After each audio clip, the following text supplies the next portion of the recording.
Bom, então, a gente vai começar no capítulo 35, Réfregas da Evolução. Essas réfregas seria lutas, né? Combates. Né? Eu vou começar aqui a leitura, depois a gente vai revezando aí novamente. Apesar das rudes réfregas da luta, não te deixes abater. Primeira coisa, né, gente, aqui antes de, já me ocorreu aqui, né, aquelas que gostam de falar mesmo, né, o que me ocorreu aqui, olha só, lutas da evolução, combate da evolução, será que tem como a gente ter evolução se não tiver luta, se não tiver combate? Eu acho que não. Não é, Ana? Quer dizer, ele já coloca aqui, ó, já dá a primeira dica, né? Vamos ver como é que elas nos esclarecem. Isso aqui é muito interessante, porque faz parte do que a gente vivencia, né? Essas lutas, essa. Então, ó, apesar, ela já começa colocando que apesar das rudes réfregas da luta, não te deixes abater. Então, assim, gente, olha, isso aqui parece, é uma frase, né? O primeiro título, já disse tudo no título. E essa primeira frase aqui, se a gente for pensar, não te deixes abater. Por que que ela já chama a atenção no pontinho que pega para a gente? Porque quando a gente se vê diante de uma luta, uma batalha muito grande, qual a primeira tendência nossa, né? A gente dá uma caída, né? A gente leva o susto, a gente dá aquele impacto, é até natural, eu acho, né? Porque vamos sentir, são nossas emoções, né? Diante de uma situação difícil, né? Mas ela já começa, ó, não te deixes abater. Porque é luta, né? Como é que você está na luta? É como está na guerra lá, né? Você está na guerra e você vai se deixar abater? Já vão acabar com você, você nem guerreou ainda, não teve tempo de fazer a batalha e já você vai se entregar, né? Mais ou menos por aí o raciocínio, né? Então, vamos lá. Sob o peso de indescritíveis aflições, não te guardes à sombra do desalento. Ela fala de aflições, assim, grandes, né? Que não dá nem para descrever, né? Algo muito difícil de se lidar, né? Mesmo que os caminhos estejam refertos de dificuldades, não estaciones desanimado na jornada empreendida. De novo, ó, não estacione, não desanime, né? É luta, luta é para a gente ter uma atitude combativa, uma atitude, a gente tem que estar uma postura, vamos dizer, uma posição firme, né? Não podemos nos deixar abater. Aprende com a natureza, aí ela vai lá na natureza, né? A terra sacudida pelo desvario dos ventos renova-se. Cessada a tormenta, o solo encharcado retoma a verdura e o arvoredo esfacelado cobre-se novamente de flores, né? De uma forma bem poética que ela coloca a gente para analisar que a natureza tem as suas lutas, tem os seus combates, né? Os ventos aqui, né? No caso que ela cita, os ventos, a tormenta, que não deixa de ser, né, para nós, eu estava falando do vento, para nós as tormentas são tormentas psicológicas, né, que são as que nos alteram a emoção, né, nos desequilibram. Em toda parte, a vida se renova incessantemente, sob o látego das aflições. Então, o látego é o açoite, mas a vida se renova, mas existe esse látego das aflições, convidando-te a imitar-lhe o exemplo. Olha como a gente tem que ter, isso aqui é muito importante, gente, porque a gente tem que ter uma postura, né, de uma firmeza, de um foco na nossa vida, porque a gente não pode ser igual, vara de bambu que faz aquela, o pessoal fala que a vara de bambu, conforme o vento passa, né, a gente balança, não é, a vara? Né? Só que ela acho que não quebra, né? Não é, tem uma história assim, no fim, não sei, estou fazendo uma analogia aqui. Ela balança, balança, mas ela não quebra, né? Então, assim, tem que ter uma firmeza, a gente tem que ter uma postura. aquela coisa da conduta reta, né? A gente tem que ter. Então, isso aqui é importante, porque tem pessoas que são extremamente sensíveis. Não é pessoas, e eu nem falo assim das nossas gerações, né? Às vezes até me ocorre assim, jovens mesmo, né? Essas gerações adolescentes, os adolescentes, os jovens, eles, né? Então, essa proporção que a gente vê de suicídio, né? Se a gente for pensar, não tá conseguindo, não é, lutar, não está conseguindo fazer um bom combate. Está tendo muito isso aí, muito, Verdade, muito sensível a essa luta aqui, que a Joana traz, verdade, né, como absolutamente normal. Ela traz como um processo, assim, natural. Tanto, tão natural que ela compara com eventos da própria natureza. Às vezes, uma pequena contradição, né, Simone, leva um jovem a cometer um suicídio, né? Não São é?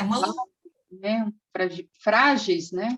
então, É é, engraçado, né? então, Tem um olha só, contexto, eu né? lembrei Tem uma um lado aí. coisa, eu Pode lembrei uma falar. coisa, eu já fiquei 23 anos no pronto-socorro da pediatria, e nos últimos 3 anos, vamos dizer assim, a gente atendeu 3 tentativas de suicídio, e olha que a gente atende crianças até 13 anos. Nossa, muito Então, jovem, né? é estranho, né? É o que você está falando, parece que eles são. A gente sofre, é claro, né? A nossa geração sofre, todas nós aqui temos as nossas experiências, mas eu não sei, Simone, você levantou uma coisa muito importante. Parece que eles são mais frágeis que a gente, não sei. Tem alguma coisa errada aí, porque é engraçado, por que que antes, quando eu era mais nova aí, nos meus 20 e poucos anos, até os 40 e poucos, a gente não atendia esse tipo de caso? Não é? Então, assim, tem mudado o perfil, vamos dizer assim, comportamental, tem mudado, talvez, os espíritos que estão encarnando, né? Tem uma outra característica, tem mudado a educação, porque eles também impõem uma outra educação, porque eles vêm com outro contexto. Então, assim, mas é preciso estar atento a isso aqui, né? Que é o que a Joana nos chama atenção. Tem uma É, palestra do Divaldo que ele fala, né, Simone, que até 2025 iríamos ver realmente uma grande proporção de suicídios entre jovens, né? Então, eu não sei nem, eu não gosto nem de comentar, porque é a criação, são espíritos já que faliram, ou, né? Fica um ponto de interrogação nessa situação, né? eu acho, Ana, que junta tudo, sabe? Junta tudo, é um contexto de vários fatores que É, colaboram para isso. Eu acho que não é um único fator, eu acho que tem um contexto aí, né? Mas a gente vê que tem um perfil assim, a gente vê que passou a aparecer esse tipo de comportamento, como a Alexandra citou, que ela vê também, né? E passou a existir isso, mudou, vamos dizer, outra geração não tinha isso, isso passou a aparecer. Então, tem um contexto aí, né? A gente não sabe, né, gente? Não tem como a gente supõe, a gente procura entender, a gente tem que raciocinar sobre esses conteúdos, sim, mas absoluta certeza, assim, entender de fato o que está acontecendo, eu acho que foge um pouco, gente, né? A gente fica meio limitado nisso, né? Mas vamos ver o que a Joana continua nos falando aqui, Ô, ó. Simone, só Oi. falando assim, essa palestra aí que a Ana está comentando, o Divaldo disse que ia aumentar muito o índice de depressão no globo inteiro. Então, se não me falha a memória, ele dizia assim, ó, a cada 15 minutos uma tentativa de suicídio e a cada 8 é, não, é o contrário. Cada 8 minutos uma tentativa de suicídio e a cada 15 minutos uma consequência disso. né? Olha E a só. pessoa ia se Conseguir de suicidar. fato, né? Então, mas imagina, um suicídio a cada 15 minutos, considerando... E aí ele disse que é muita depressão que ia ter, muito, que a depressão ia ser um dos primeiros, uma das primeiras doenças, né, do planeta globalizado aí. Porque o que morre mais hoje não é depressão, né? Mas, pelo que o Divaldo fala, vai vir a ser. É O estranho, né? suicídio como resultado, né, dessa depressão também, né? Eu estou lendo aqui o Consolador, no finalzinho da questão 252, tem um parágrafo dizendo assim, sobre as provações e sofrimentos. Relativamente ao suicídio, é oportuno repetir que a obra de Deus é a do amor e do bem, de todos os planos da vida, e devemos reconhecer que, se muitos espíritos reencarnam com a prova da tentação ao suicídio e ao crime, é porque esses devem agir como alunos que, havendo perdido uma prova em seu curso, voltam a estudar a mesma no ano seguinte, até obterem conhecimento e superioridade na matéria. Muitas almas efetuam a repetição de um mesmo esforço e, por vezes, sucumbem na luta, sem perceberem a necessidade de vigilância, sem que possamos, de modo algum, imputar a Deus o fracasso de suas esperanças, porque a providência divina concebe a todos os seres as mesmas oportunidades de trabalho e habilitação. Tem todo um artigo sobre refregas aí da evolução, porque é uma repetição do espírito. Aí as explicações científicas o nome dado, o conceito dado, varia muito, mas realmente fica em cima disso. O espírito vem com a mesma tentação. Aí vai depender do lar que ele reencarnou, dos amigos que ele teve, para poder fazer esse suporte pessoal, porque a obrigação dos pais, das pessoas responsáveis por ele, avós, tios, é colocar essa pessoa para cima, né? Dar um reforço de fé, demonstrar que existe alguma coisa além dessa vida. Então, conceitos científicos, médicos sobre o caso, existem vários, mas aqui como resultado da questão é que realmente é uma repetição no reencarne dessa pessoa de uma refrega de combate que ele perdeu, na luta que ele perdeu.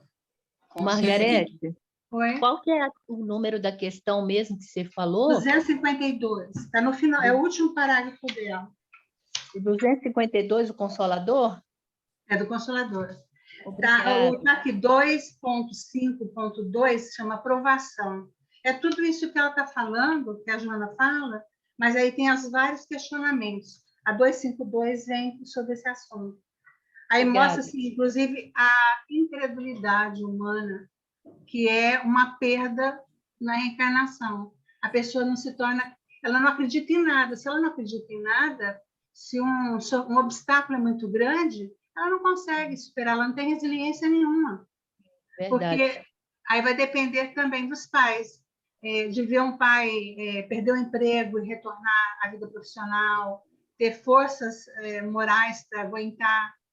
Igual essa é uma época que muitas pessoas estão passando por provações que os filhos estão percebendo, que antigamente nem perceberiam, porque está todo mundo em casa, fica mais próximo, então vê a desarmonia entre o casal, vê a desarmonia entre consigo mesmo, você não se sentir bem dentro de si, né? É verdade, o ambiente acaba interferindo também, né? E aí o espírito já traz essa tendência de outras existências, né? A coisa vai se acumulando, eu acho, né? Acumula uma série de fatos, né? Porque o deprimido é aquele que... A depressão é aquele que está sofrendo uma pressão, né? Causa a depressão. Então, ele está pressionado de alguma forma, né? E se não trabalhar, se não atender da forma adequada, né? Aí vai trazendo essas consequências também. Aí ela fala aqui, então, ó, não te permitas, assim, que o pessimismo, esse conselheiro soez, quer dizer, sem valor, balbucie aos teus ouvidos expressões de desencanto junto às tarefas elegidas. Tem pessoas que se deixam levar pelo pessimismo, né? Tem gente que, assim, naturalmente deixa o pessimismo chegar e toma conta, né? Assim, mais ou menos nesse sentido. E é muito, muito difícil, porque realmente, ó, como ela fala aqui, é como se o pessimismo falasse, né, do desencanto às tarefas que você tem para realizar. Então, torna tudo mais pesado, tudo mais difícil, né? Esse pessimismo aí. Aí ela coloca, recorda Jesus abandonado, traído, em extrema solidão, plantando sozinho a espada luminosa do dever. Desde então, transformada em marco de luz para a humanidade inteira. Então, ela coloca aqui ele numa posição de abandono mesmo, né? Ele foi traído, estava sozinho, extrema solidão, mas a luta também é nossa, né? Como é que se diz? Nós temos que estar a sós conosco mesmo nessa luta, né? Então, ela faz essa comparação com Jesus, que é o nosso modelo mesmo, né? É nele que a gente tem que se inspirar. E é uma luta, é combate, vida, como o pessoal costuma dizer, né? Vida é luta, né? Não tem como viver sem lutar, sem combate. Não tem aquela coisa assim, sabe aquela postura, me ocorreu agora, aquela posição da preguiça, né? Como é que a gente falaria? Daquela indisposição para realizar, até uma indisposição em relação à vida mesmo, se a gente for pensar, né? Quando você acha tudo difícil, né? Vê empecilhos em tudo. Tem algumas pessoas que se colocam, né? Nessa postura, às vezes até por alguma patologia mesmo, né? Algum problema psicológico, psiquiátrico, sei lá. Mas tem gente que se coloca nessa postura e não vai para o combate, não vai para a luta, né? Fica ali amolentado, né? Eu queria achar uma palavra que indicasse isso, né?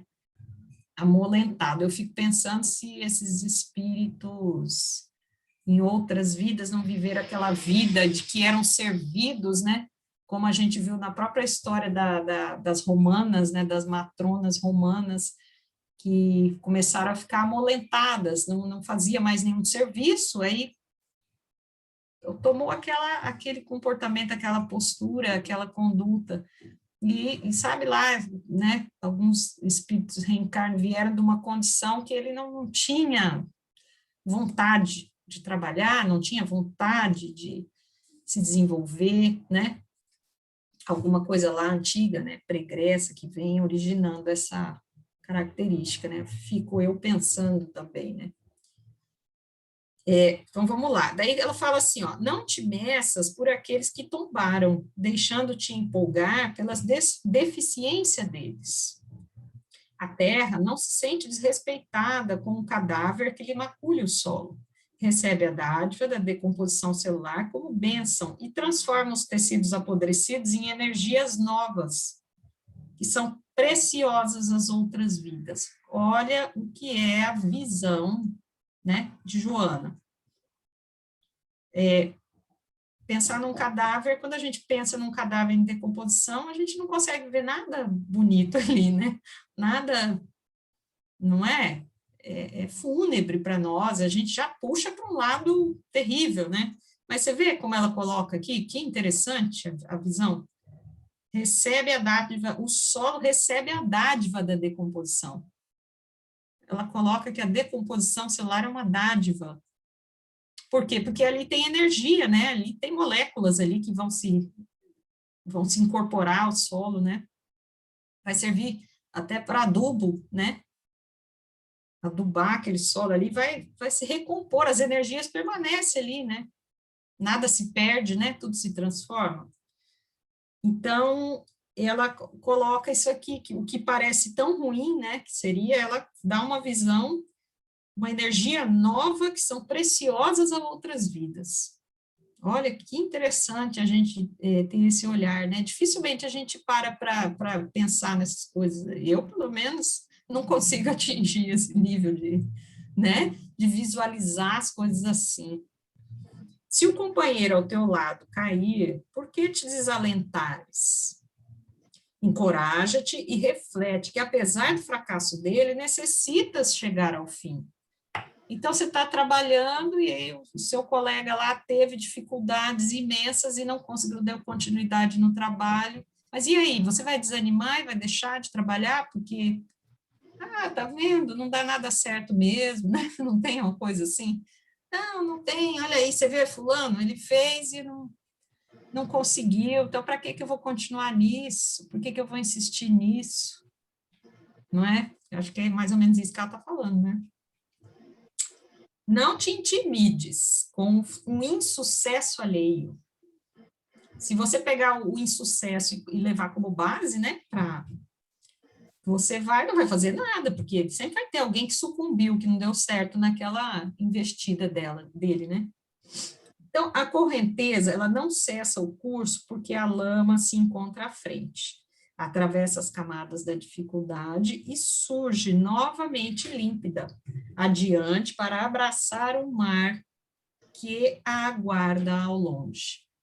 Então, ela fala aqui numa perspectiva, comparando com a água aqui, né, da correnteza, da lama, no rio, ela fala que mais adiante, porque, na verdade, o que nos ocorre hoje é a luta, é a dificuldade, são as aflições, mas tem que ter uma visão futura, né?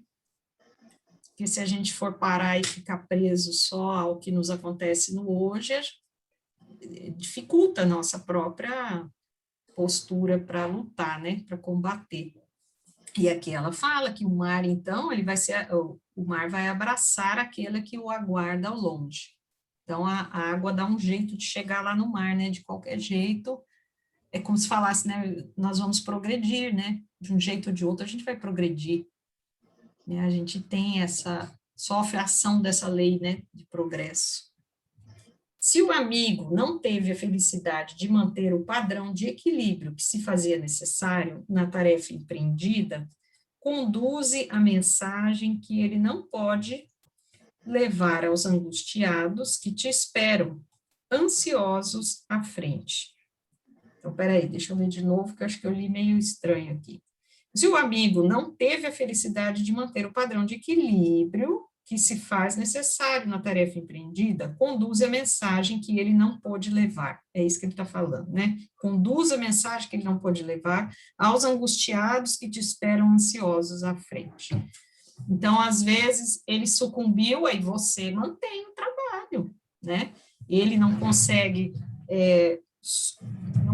atingir, vamos dizer, o objetivo, mas você continue. Não deixa a mensagem, se o trabalho é bom, né? Não deixa a mensagem parar, estagnar com o trabalho dele. Algo assim, né? Deixa eu ver mais aqui, ó. Fita a face dos triunfadores e deixa-te estimular pelo exemplo deles, né? Então, observa os triunfadores. Deixa-te estimular pelo exemplo deles. Você vai ficar observando quem se deu bem ou quem se deu mal, né? Os triunfadores ou aqueles que sucumbiram? A quem vai ser seu foco de observação? Você vê que tudo depende muito da gente, né? Depende muito da gente trabalhar a nossa forma de ver, se posicionar. Depende só da gente, né? Se a gente for pensar, cabe a nós. Então, ó, o caminho do Calvário é a história de uma grande solidão, ela coloca. E toda boa nova é um hino de fidelidade ao dever. O mestre nem sequer repreendeu Judas, ou censurou Pedro, ou doou taça de fel a Tomé, em dúvida, né? Quando ele teve a dúvida. Fez-se o atestado vivo e imortal do Pai, transformando-se em caminho para todos os arrependidos que o desejem seguir. Então, ele é o caminho, né? Então, independente do que fizeram com ele estava só, né? É uma história de solidão, como fala aqui, do que fizeram, a traição, né? Tudo que ele passou, mas nem por isso deixou de ser o caminho, né? Ele manteve a postura e o que ele tinha vindo fazer, né? Com todo o esclarecimento que ele tinha, não se deixou, né? Porque se ele fosse traído, se ele for, ou o Pedro negou, então, enfim, se tudo isso afetasse, né? E ele deixasse de seguir o propósito a que ele tinha vindo, né? Na Boa Nova, a queda de cada discípulo é uma advertência para a vigilância dos que vêm depois. Olha só. A deserção do aprendiz representa um convite à perseverança dos novos candidatos à escola universal do amor. Robustece o ânimo, amigo do Cristo.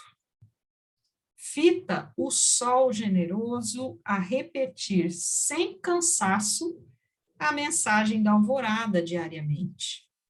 Né? Então, o sol está lá, todo dia lá. Né? E segue fiel, de fronte erguida e coração içado ao bem, mantendo a tua comunhão com o Mestre nos deveres que te competem. Manter, olha só que bonito esse último parágrafo, né? Mantendo a tua comunhão com o Mestre. Ela fala que você que é amigo do Cristo, se robustece o seu ânimo, você é amigo do Cristo, você está nessa luta, né, nesse caminho, mantendo a tua comunhão nos deveres que te competem, certo de que não seguirás sozinho. Então, por mais que a gente se sente sozinho muitas vezes, né, mas sabemos que somos muito amparados também, né? Se não somos aqui no plano físico, somos espiritualmente com certeza, né? Não estamos sós, né? Temos a nossa proteção, o nosso amparo também, né? Mas o que a gente está só, que eu acho que a gente pode refletir aqui, é na nossa forma de definir a conduta que a gente vai tomar, né? Se eu vou me deixar envolver pelo pessimismo, achar que vai dar tudo errado, que não, né? Ou se eu vou tomar uma postura mais ativa, né? Em que eu fique firme, com uma firmeza de propósito, né? Algo assim. E é engraçado que ela fala aqui, né? Da queda de cada discípulo é uma advertência para a vigilância dos que vêm depois, né? A gente realmente aproveitar os exemplos disso tudo que a gente conhece e vai estudando para que a gente não cometa os mesmos erros, né? A gente tem que aproveitar os exemplos dos erros para que não cometamos, né? Para a gente refletir e procurar não cometer aqueles mesmos erros, né? Algo assim. Vocês querem comentar mais alguma coisa, gente, dessa parte? Alguém quer falar? Ô, Simone, sábio é, né, aquele que consegue ver o erro do outro e não precisar passar pela prova que o outro passou. Exato. Sábio é. Só que isso aí não é uma coisa muito simples, né? O pessoal começa a julgar, às vezes, assim, ele é fraco, não sei o quê, faz, sabe? Eu não ia agir assim. Por que Então, que ele não assim, fez de tal jeito, né? Às vezes a gente acha, olha, exato. fulano errou, mas também, por que que ele não fez assim, né? Olha, A gente só a julga mesmo. maturidade, né? Só a maturidade, a gente começando a envelhecer, que a gente começa a valorar o que o outro disse lá atrás. Não sei se você me entende. Minha mãe, Uhum. quando eu tinha 18 anos, ela falava assim, falava algumas coisas, né? Minha filha, olha, cuidado com isso, cuidado com aquilo, aquelas coisas de mãe, né? E aí a gente, com 18 anos, achando que sabe tudo, né? Imagina, né? A gente sabe tudo com 18 anos. E ela falava, mãe, as suas experiências são suas, só. Olha o atrevimento da garota. Mas se a gente soubesse se guiar pela vida do mais velho que veio antes da gente, a gente não ia dar com os burros na água, como diz outro. Aproveitar, né? que as experiências negativas, inclusive, né, para a gente não tem que passar por elas, né? E realmente, quando a gente é jovem, a gente não quer ouvir, né? Não quer nem saber, falar, você está falando isso aí, não tem nada a ver, né? Mais ou menos por aí, né? Deixa eu ver aqui. Então, o movimento aqui da casa, o barulho aqui. Não sei se vocês estão ouvindo, porque eu estou com o microfone também, tem minhas filhas falando aí. Mas, Simone, por isso que diz que nós viemos filhos, depois pais, depois avós.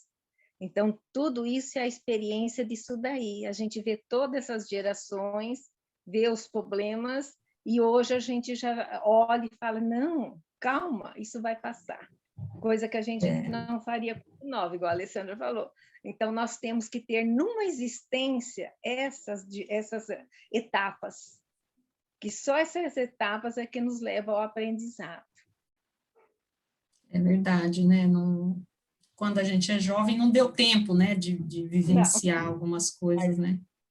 Mas, ó, Cida, um espírito mais maduro, mesmo jovem, né? Se for um espírito mais amadurecido, mesmo jovem, ele consegue ouvir um conselho de uma mãe, né? Um conselho de um pai, e fala assim, putz, mãe, o que você fala tem toda a razão de ser, né? Mas, às vezes, a gente é imaturo mesmo, espiritualmente falando. E essa imaturidade aí, porque, na verdade, nos falta humildade, né?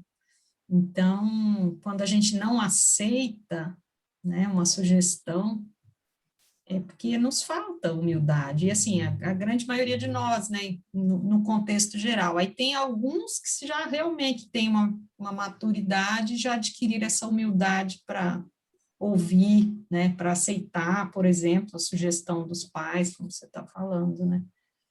Tem uma questão de humildade aí, o nosso orgulho, ele não permite, não, a gente acha que sabe tudo, né? Ixi, agora está um barulho aqui no teto, aqui, vocês estão ouvindo? Muito de longe, não atrapalha, não. Simone, eu ouvindo vocês falarem, a Alexandra aí falar da maturidade, e a gente vendo essas lutas que a gente vive, né, através da vida, e hoje a gente olha assim para trás e a gente vê que certas experiências que na época foram bastante dolorosas, né, muito difícil, e que às vezes a gente achou até que não ia suportar, e aí hoje, olhando, a gente percebe o quanto que a gente cresceu com aquela experiência. Por isso que quando ela diz aqui as réfragas, né? Não sei nem ao certo como que fala, da evolução. Então, aquilo que naquele primeiro momento foi uma coisa ruim, a gente olhando hoje mais a distante, a gente vê que aquilo nos colocou para frente. Então, olha como que é engraçada. Por isso que essa mensagem aqui é riquíssima, né? Porque nós precisamos desses momentos difíceis para crescer. E a prova a gente mesmo vê nesta encarnação mesmo. Puxa vida, naquela época eu chorei, eu fiz isso, eu achei que minha vida... E a gente fala, puxa, mas eu fiquei mais forte, fiquei mais resistente, aprendi assim, aprendi isso. Então, era uma coisa necessária para a gente chegar num ponto, num patamar de crescimento. Ainda temos muitas outras, mas aquilo a gente aprendeu. E aprendeu de que maneira? Com aquela dificuldade. Se fosse fácil, a gente não teria aprendido, não. Interessante isso, né? A lógica disso aqui. Vocês podem ter certeza que tudo que a gente passa, né, Marli, é porque há uma necessidade, há um aprendizado, né? Não é à toa, vamos dizer assim, né? Não acontece nenhuma desgraça com a gente, assim, sem motivo, né? Tem que... É um aprendizado mesmo. Eu vou pedir, gente, Marli, aproveitar que você está aí, eu vou pedir para você fazer a leitura aqui para mim, porque aqui está um barulho tão grande, eu não sei nem se vocês estão ouvindo o barulho do apartamento de cima, estão furando a parede, está um barulho de furadeira. Mas Aí eu você vou fechar aqui o microfone e você vai lendo. Tá. Referências ecomiásticas. Agredido pela pedrada rude com que a impiedade zurze a sua malquerência ante o bem em triunfo, não desfaleças na desincumbência do ideal. O pertardo que te alcança, mesmo ferindo a sensibilidade da tua alma ou rasgando a tecedura fisiológica do teu corpo, é bênção de que podes retirar incalculáveis resultados opimos. Continua. O agressor é sempre alguém em aturdimento de que a lei muitas vezes se utiliza a fim de chamar-te a atenção e situar-te no devido lugar de trabalhador da causa das minorias do Evangelho. Perigoso, entretanto, na tarefa que doas o melhor dos teus sentimentos, é a referência ecomiástica exaltada e perturbadora. Tá, vamos ver aqui, vamos parar um pouquinho para a gente entender, né, alguns termos aqui. Referências encomiásticas. Essas encomiásticas elogiosas, mas não é aquele elogio produtivo, né? É algo aqui que não vai ser tão bom assim, né? Pode distorcer as ideias ali. Então, ela tá falando aqui da questão quando somos agredidos, né? Açoitados, os zures, a impiedade, zures e a sua malquerência ante o bem em triunfo, não desfaleças. Novamente, entra um pouco naquilo do capítulo anterior, né? Não, você não desistir do seu ideal por conta das dificuldades que vão aparecer. O agressor, aí aquilo que a gente sempre fala, né? Eu não sei se tiver muito barulho aí, vocês falam, tá, gente? Porque eu tô com um barulho horrível aqui. Não sei se vocês estão ouvindo. Qualquer coisa, vocês me avisem, tá? Se tiver muito barulhento aí. Então, o agressor aqui, ó, é sempre alguém que está em aturdimento, né? E que a lei, olha o que ela fala, a lei divina, muitas vezes se utiliza a fim de chamar-te a atenção. Às vezes você é agredido para chamar a sua atenção e situar-te, não só chamar a atenção, situar no devido lugar de trabalhador da causa das minorias no Evangelho, né? Então, aquilo tem um propósito, como a gente estava falando, né? Tem um propósito.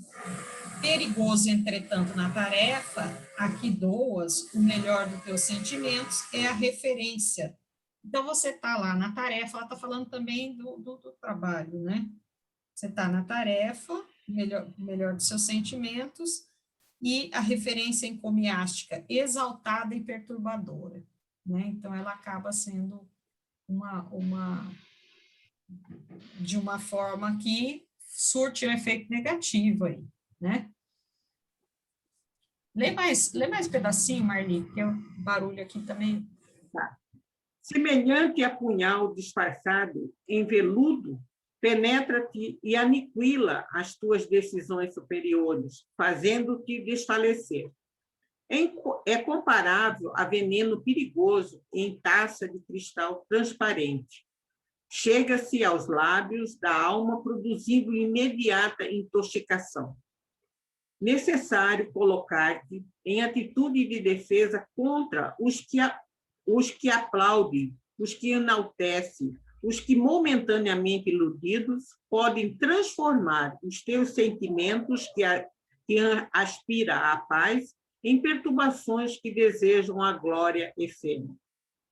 Sabes, pela experiência, que o bom amigo traduz os seus sentimentos invariavelmente pelo testemunho da solidariedade silenciosa, da ação produtiva e do amparo fraternal, do que mediante as palavras explosivas carregadas de lisonja.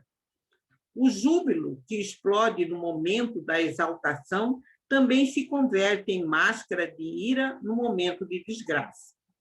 Poderás identificar o apoio ou a ressalva, o acerto ou o equívoco dos teus cometimentos, se te exercitares um hábito salutar da reflexão e do exame das atividades encetadas. Então, né, nesse pedaço que a gente viu aqui, é o cuidado de ter em relação ao outro, e como o outro, como ela fala aqui, aqueles que necessário colocar-se em atitude de defesa quando eles te aplaudem, te enaltecem, momentaneamente iludidos. Eu entendi aqui, mas se vocês quiserem clarear melhor isso também, é quando alguém chega para você de forma assim desproporcional, né? Faz um elogio, mas coloca algo que não é bem aquilo, não está real, né? Ou coloca de uma forma na tua frente e, na verdade, não pensa nada disso. Algo nesse sentido aqui. Tanto que o bom amigo, como é que ela fala aqui, ó? Sabes que a experiência que o bom amigo traduz os seus sentimentos invariavelmente pelo testemunho. Quem seria o bom amigo aqui, né? O testemunho da solidariedade silenciosa, aquele que é solidário com você, né? De forma silenciosa, da ação produtiva, trabalha com você, ajuda, né? E amparo fraternal, do que mediante palavras explosivas carregadas de lisonja, né? Então, está falando aí de quem pode estar ao nosso lado e como a gente tem que ver essas atitudes, né? Do que ela chamou aqui de bom amigo, né? Vocês querem comentar, gente? Às vezes alguém entendeu algo diferente, alguma coisa aqui que queira colocar. Parece que meu barulho agora aqui parou um pouco, estava terrível. A minha vizinha de cima do apartamento, ela mudou há pouco tempo, então acho que está colocando as coisas na parede, sabe? Quando está ainda arrumando as coisas. Faz um barulho aqui no apartamento. Bom, Marli, então acho que continua, né? Tá bom. O bom trabalhador, disse Jesus, é digno do seu salário. E o salário de quem trabalha com o Cristo é a paz da consciência correta. O lídimo cristão sabe que tudo quanto faça, nada faz, em considerando a soma volumosa de bênçãos que usufrui quando das tarefas do Senhor. Não te deixes, portanto, perturbar pela balbúrdia dos companheiros aturdidos, de palavras fáceis, gestos comovidos que te trazem o ecônio vulgar, instrumentos, quiçá, de mentes levianas da espiritualidade inferior, interessadas na tua soberba e na tua queda. Vigie as nascentes donde procedem o elogio e não os aplique a ninguém, nem te facultes recebê-lo de ninguém. Olha. Você não quer comentar, Marli, alguma coisa aí para nós? Olha, é forte isso aqui, hein, gente? É interessante. Que tanto o elogio como a crítica, ali no finalzinho lá da leitura anterior, ela fala assim, que a gente tem que conhecer a si próprio, né? Então, a gente sabe quando, se a gente tem esse hábito, vamos dizer assim, de se questionar, de ver, de se perguntar, puxa, fiz aquilo errado, puxa, não devia ter feito isso. A gente sabe quando a gente fez uma coisa boa e quando não fez. Então, se a gente tem esse hábito de ter sempre analisar as coisas que nós falamos, que nós expressamos, que nós sentimos, mesmo que às vezes a gente não expresse com palavras, mas eu sinto, puxa, essa emoção que eu estou sentindo aqui é boa, ruim. Então, a gente vai saber distinguir quando a crítica, quando alguém nos faz, se é verdadeira, se é motivo para a gente levar em consideração ou desprezar, ou também aquele elogio exagerado, né? Poxa, você... Mas, peraí, a gente fala, ó, não foi tão assim. Eu sei que eu não sou todo esse bam que o pessoal está falando aí. Despreze isso. Então, é isso que ela está falando, né? Quer dizer, e a gente sabe, aqui, ó, no finalzinho, quando ela fala, ó, que os elogios têm a faculdade... não, minto. Que a espiritualidade inferior é interessada na sua soberba e na sua queda, que é explorar justamente, às vezes, a nossa vaidade, que é explorar, muitas vezes, o nosso orgulho, quando vem uma pessoa que critica muito fortemente, a gente fica melindrado, aí a gente, né?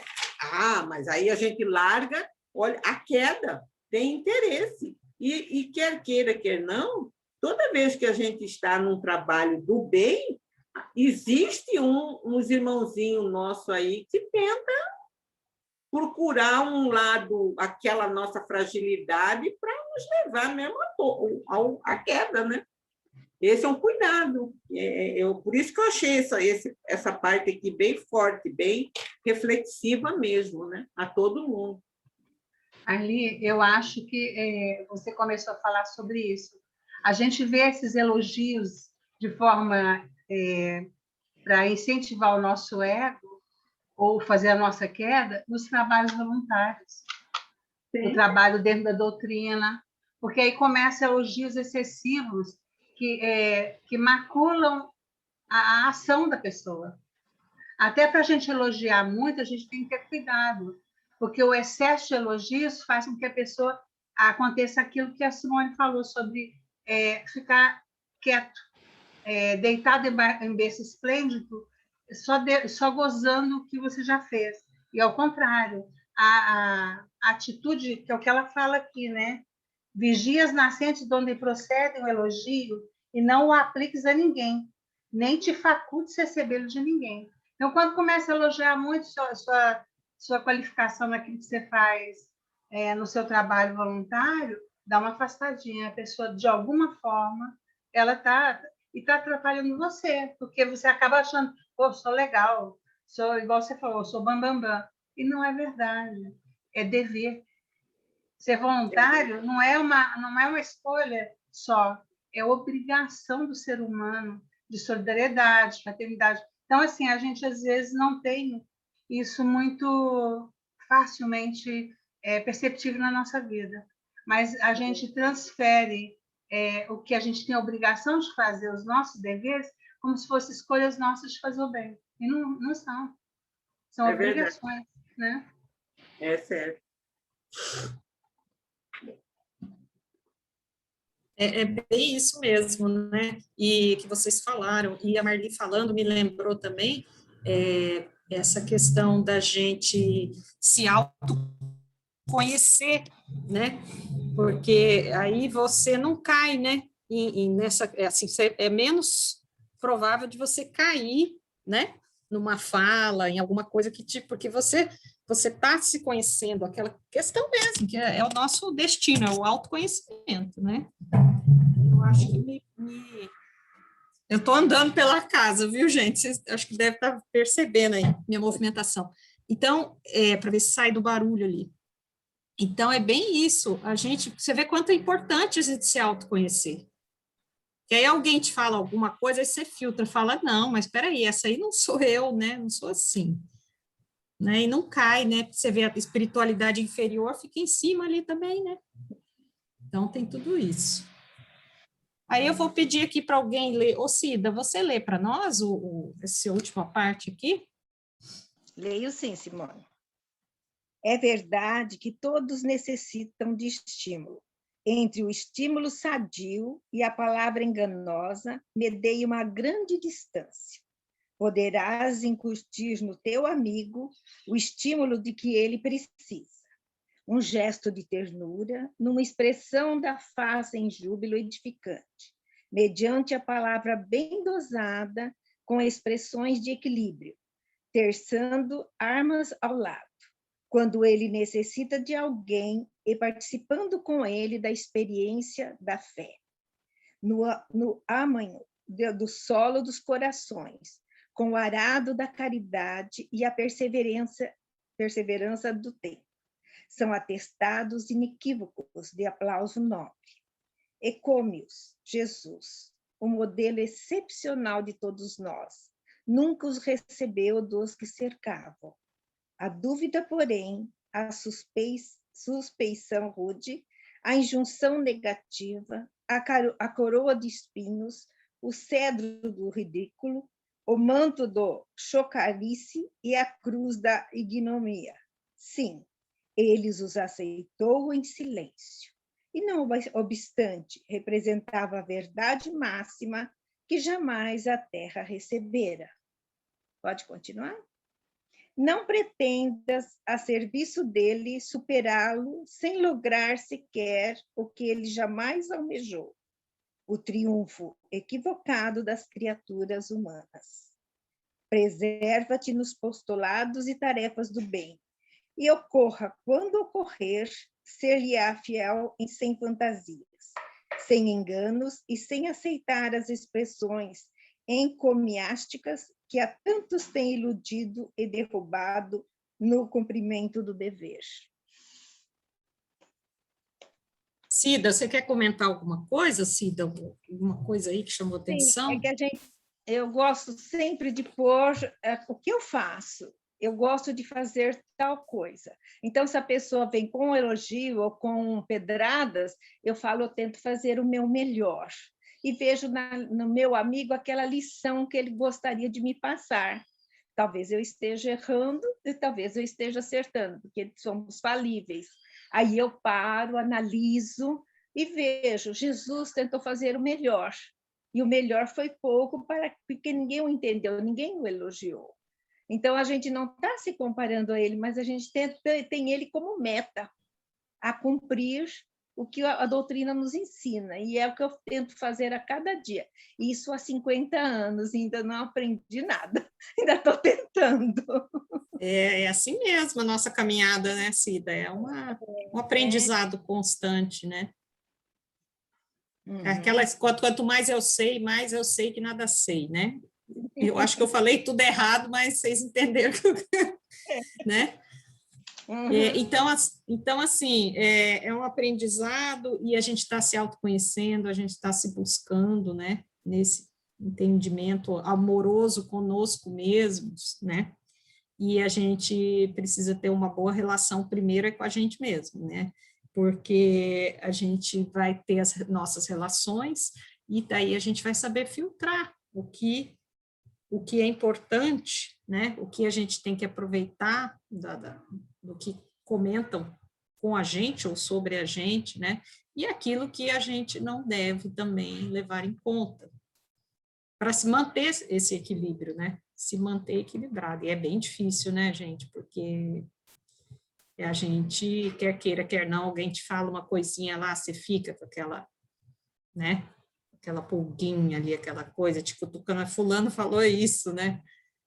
É um trabalho, é difícil, nada assim na vida, na nossa vida, nossa existência, nada é de mão beijada, tudo é difícil mesmo, tudo exige esforço, né? Exige a nossa vontade, né? Se a gente for pensar assim, por esse lado. Quer falar, Ali? Fala aí. Então a gente fica pensando assim, eu me lembrei do Divaldo, né? Que ele fala assim, quem quiser bater palma, pode bater palma. Vocês lembram disso? Ele fala assim, vocês acham que eu vou ficar envedecido com um par de palmas? Então, assim, já é um espírito que está assim, né? Bem posicionado, bem equilibrado. E não eram aplausos que iam afetá-lo assim no seu trabalho, na sua tarefa, porque já sabe separar as coisas ali. Então, para nós que somos mais imaturos, talvez o caminho mais difícil ali das agressões diárias, né, no trabalho ou em qualquer lugar, então para que nós aprendamos aí com essas coisas e possamos evoluir aí, talvez seja o melhor caminho aí, né? Porque falou aí no final, né? Jesus aceitou essas coisas todas, né? E não aceitou os elogios, não aceitou nenhum elogio. Mestre, você é bom? Não, bom é o Pai. Aquela coisa assim, não é nem a gente dizer que a gente está sendo duro com a gente, né? Porque, não sei se vocês me entendem, né? Quando a gente às vezes fala, né? Mas você não aceita um elogio, mas isso é verdade, você tem... É claro que a gente tem que se conhecer o suficiente para saber que a gente tem as nossas virtudes, a gente tem as nossas... as coisas boas que podemos fazer, né? Mas não há uma necessidade, eu acho, né, de se prender a isso, né? Acho que é mais ou menos isso que a Alexandra está falando, né? Tem uma necessidade de... se você se conhece, você está bem com você mesmo, né? Exatamente.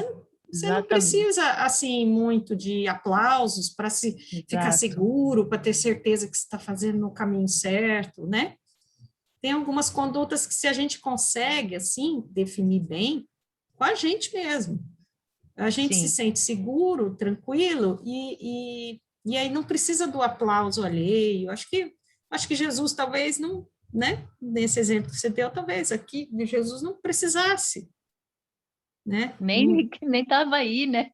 Não tinha necessidade. Nem para um lado e nem para o outro. Né, entendeu? Não é que ele estava, como é que a gente fala, rejeitando, né? Ou sendo... Não é isso, rejeitar um elogio, não é isso, mas não há necessidade, né? O espírito tem um esclarecimento, ele se conhece, ele já... Porque muitas vezes o que a gente quer é aprovação, né?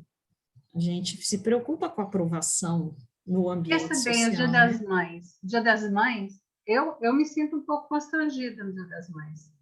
O excesso de, ai, você é a rainha do lar, você fez... Não, eu fiz a minha obrigação. A única coisa que eu desenvolvi foi mais amor pelos meus, né? Então, assim, esse tipo de elogio que é perigoso, porque a gente dá um incentivo, um sorriso, bater a palminha assim, ó, legal, você foi, que bom que você é assim e tal, é uma coisa. Agora, esses elogios que ela fala que são perniciosos, é elogio político. Quando a pessoa está querendo marcar ponto para você, vamos supor, você tem um poder de conselheira, presidente de um comitê, num trabalho mesmo que a gente faz, esses voluntariados que a gente faz, às vezes as pessoas elogiam para ver como que nós nos comportamos. E o nosso comportamento pode tirar pessoas do caminho correto. Então, é muito interessante, porque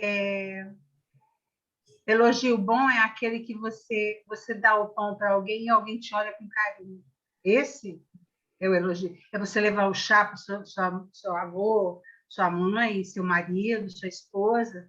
E aquele carinho, você saber, poxa, eu estou sendo cuidado, a pessoa é cuidadosa comigo. Porque o elogio dos princípios acadêmicos, tal, são filtrados e são subsidiados em conhecimento. É diferente. Agora, esse elogio que é pernicioso é aquele que mexe com o nosso ego, com o nosso orgulho, com o nosso egoísmo. Aí a gente se sente. Eu sempre me senti chateada no Dia das Mães, porque eu me sinto quase que obrigada a receber elogio, né? E os filhos se sentem obrigados a elogiar. Aí você começa a perceber, com os anos, você vai percebendo que alguns são reais e outros do gênero, alguém fala alguma coisa, você percebe que às vezes a pessoa está só querendo demonstrar, mas não é verdadeiro. Então, é aquilo que ela fala que ela fala no último item, a verdade é que todos necessitam de estímulo. Entre o estímulo sadio e a palavra enganosa, mediei uma grande distância. Então, e o autoconhecimento, a gente só sabe que um elogio não é correto quando a gente percebe que existe uma conveniência atrás do elogio. O pedido vai se seguir logo, em seguida tem um pedido, ou há uma tentativa de coluir de alguma coisa. É só um preparo, para que a gente se sinta preparado para viver dentro do sofrimento que a gente tem que ter, mas sabendo que o elogio não é a forma mais correta. Que ela vai explicando depois, existem formas de se elogiar sem ser palavra não correta.